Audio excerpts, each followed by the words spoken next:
이사야 4장.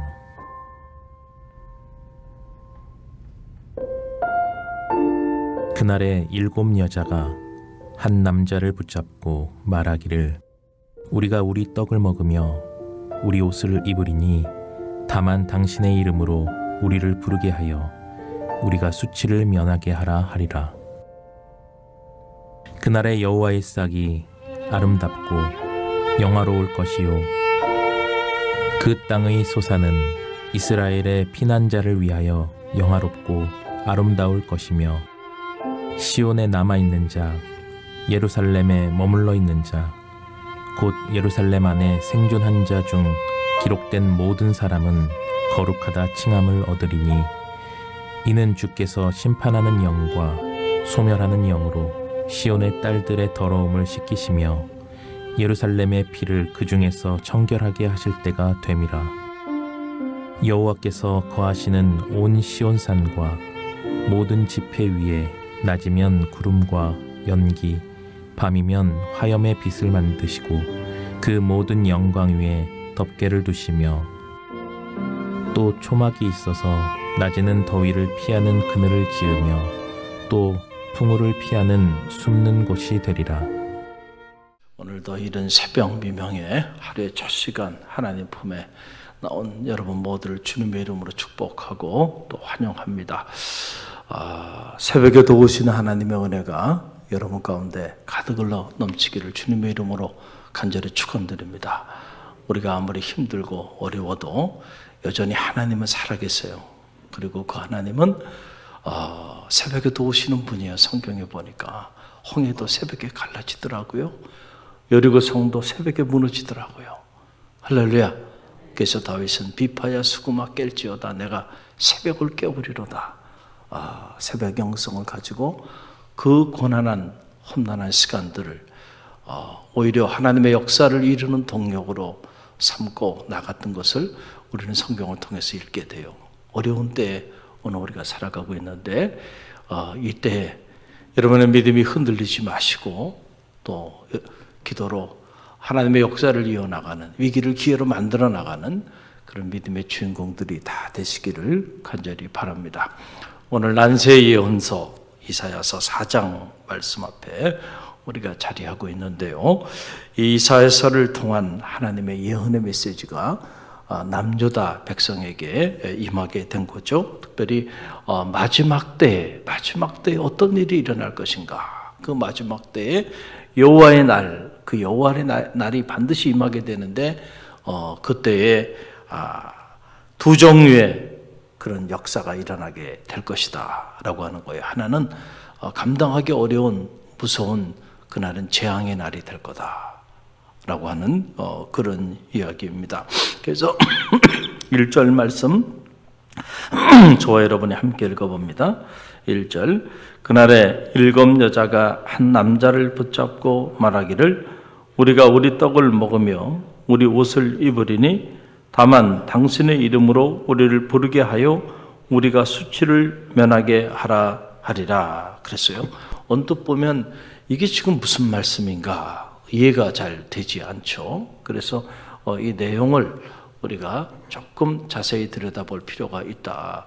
7 여자가 있는데 7 여자가 한 남자를 붙잡고 간청하는 그러한 장면이 등장해요.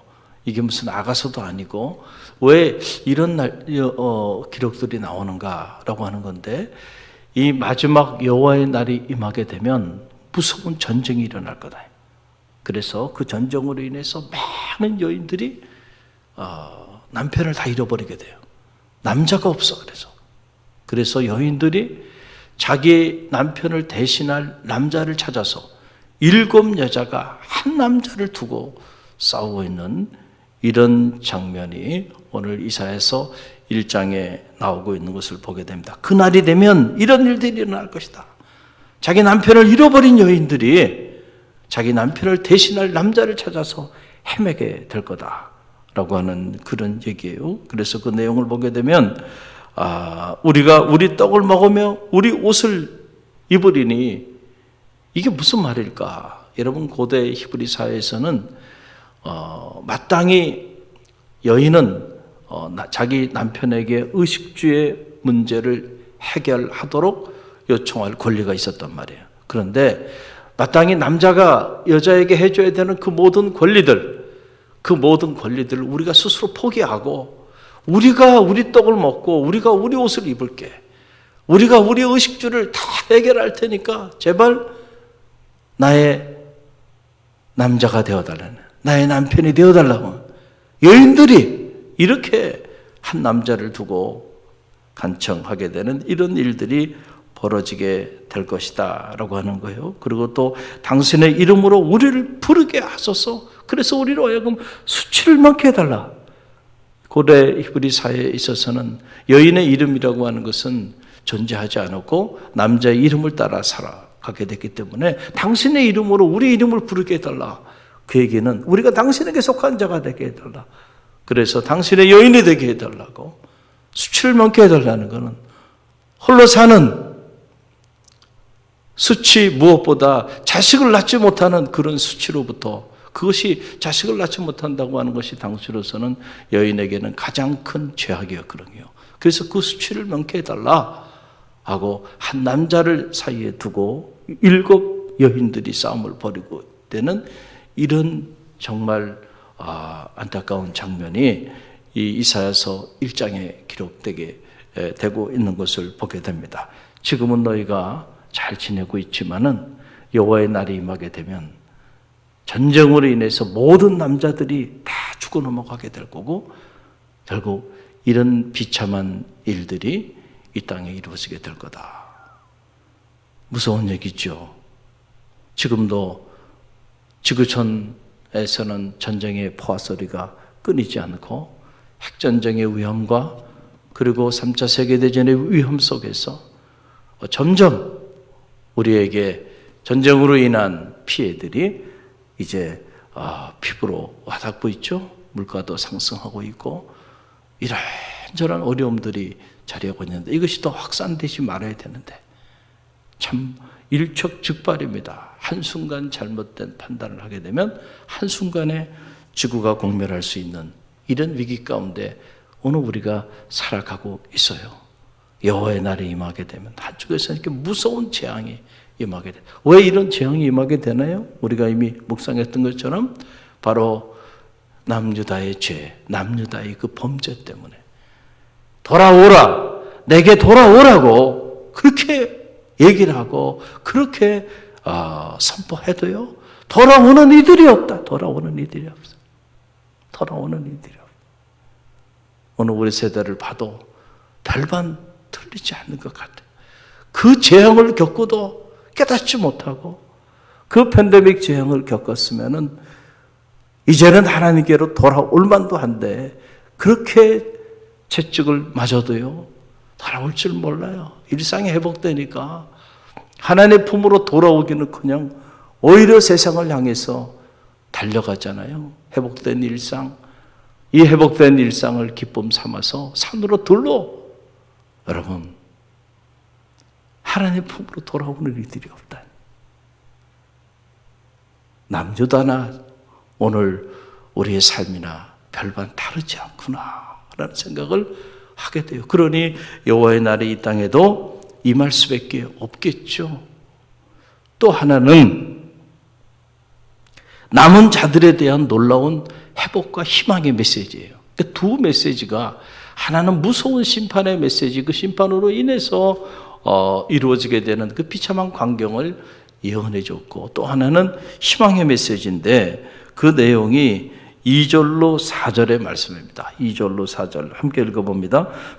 그날에 여호와의 싹이 아름답고 영화로울 것이요 그 땅에 솟아는 이스라엘의 피난한 자를 위하여 영화롭고 아름다울 것이며 시온에 남아있는 자, 예루살렘에 머물러 있는 자, 곧 예루살렘 안에 생존한 자 중 기록된 모든 사람은 거룩하다 칭함을 얻으리니 이는 주께서 심판하는 영과 소멸하는 영으로 시온의 딸들의 도려움을 씻기시며 예루살렘의 피를 그 중에서 청결하게 하실 때가 됨이라. 아멘.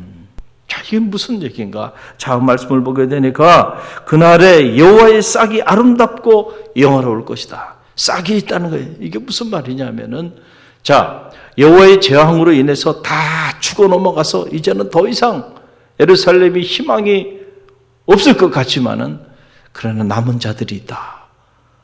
시온에 남은 자들이 있다. 예루살렘에 아직도 믿음의 순결을 지키고 끝까지 남아있는 소수의 사람들이 있다는 거예요. 그 남은 자들을 하나님께서 다시 회복시켜 주시겠다라고 하는 놀라운 희망의 메시지입니다. 여러분 언제나 그래요. 다 무너져 버린 것 같지만은 하나님께서 다 무너뜨리지 않고요. 남은 자, 그렇죠? 구루터기를 남겨놓는다는 거예요. 할렐루야. 이게 남은 자 사상이라고 하는 거예요. 하나님이 이스라엘 백성들을 다 쳐서 완전히 소멸시켜버린 것 같지만은 아직 누가 있어요? 남아있는 자들이 있어. 그 지경에서도요, 끝까지 믿음의 길을 걸어가면서 하나님의 자녀로 남아있는 자들이 있다. 내가 그 남은 자들은 다시 회복시키겠다는 거예요. 할렐루야. 그래서 오히려 여호와의 싹이 아름답고 영화로울 것이고 그 땅에 솟아는 이스라엘의 피난한 자를 위하여 영화롭고 아름다울 것이고 시온에 남아있는 자, 예루살렘에 여전히 머물러 있는 자, 곧 예루살렘 안에 생존한 자 중 기록된 모든 사람은 거룩하다 칭함을 받을 것이라. 여러분, 오늘 여러분이 이 코로나 팬데믹 2년 반을 겪은 다음에 아직도 남아있는 자입니다. 할렐루야. 아직도 남아있는 자들이에요. 남은 자들이 있다니까요. 다 떠나고요. 다 떠나서 이제는 아무도 없어요. 우리가 이렇게 말할 수 있는데 아니야. 남아있는 자가 있어. 아직 남아있는 자. 엘리야가 목숨을 걸고 이세벨과 함께 갈멜산에서 전투하고 그러고 난 다음에 나중에 지쳐서 정말 죽고 싶은 그런 영적인 탈진 상태에 오게 되잖아요. 여러분, 사람이 항상 달릴 수 있는 게 아니에요. 그렇게 엄청난 목숨을 건 영적 전쟁을 치르고 난 다음에 이제 영적인 탈진이 오게 되잖아요. 그럴 때 이 땅에 나만 남아있는 것 같다. 이거 나만. 다 의로운 사람 아무도 없고 사람들이 저 이세벨의 저 권세에 넘어가서 어려운 사람들이 아무도 없는 것 같은데 하나님의 음성이 그에게 들려와요. 아니야. 내가 남겨둔 자들이 있다. 너만 있는 게 아니야. 내가 남겨놓은 수천의 사람들이 있어. 할렐루야. 오늘도요. 하나님은 남은 자를 통해서 일하십니다. 그러니까 우리는 어떤 경우에도 낙심하거나 실망할 필요가 없어요. 그래, 떠난 자들이 있어요. 하나님의 재앙으로 죽어 넘어간 자들이 있어요. 그 사람들이 다수입니다. 영적으로 죽건 육적으로 죽건 영적으로 가정이 무너져 버렸건 육적으로 가정이 무너져 버렸건 무너져 버린 자들, 죽은 자들이 있어요. 이 재앙의 때에는. 그러나 아직 그럼에도 불구하고 남아있는 자들이 있다. 구루터기는 남겨놓으셨다. 거기에 싹이 나기 시작하면서 하나님의 영광을 보게 될 것이다. 할렐루야. 그러니까 우리가요, 남은 자가 돼야 되는 거예요. 여러분의 가정에 아직 꺼지지 않는 기도의 불씨가 되시기를 간절히 바랍니다. 여러분의 자녀와 그리고 여러분의 가정을 위해서 아직도 무너지지 않고 아직도 소멸되지 않고 아직도 하나님의 영광을 위하여 기도하는 기도자로 남아있기를 간절히 바랍니다. 또 여러분이 갈릴리 교회에 남아있는 남은 자가 돼서 여러분들이 남아있는 예배자가 되고 남아있는 기도자가 되고 남아있는 헌신자가 되고 남아있는 사명을 감당하는 자가 되시길 바랍니다. 또 우리 교회가 통째로 오늘 이 나라와 민족을 향해서 남아있는 하나님의 사람들이 다 되시기를 주님의 이름으로 간절히 축원드립니다. 여러분을 통하여 하나님은 하나님의 놀라운 새 일을 행하여 주실 것입니다.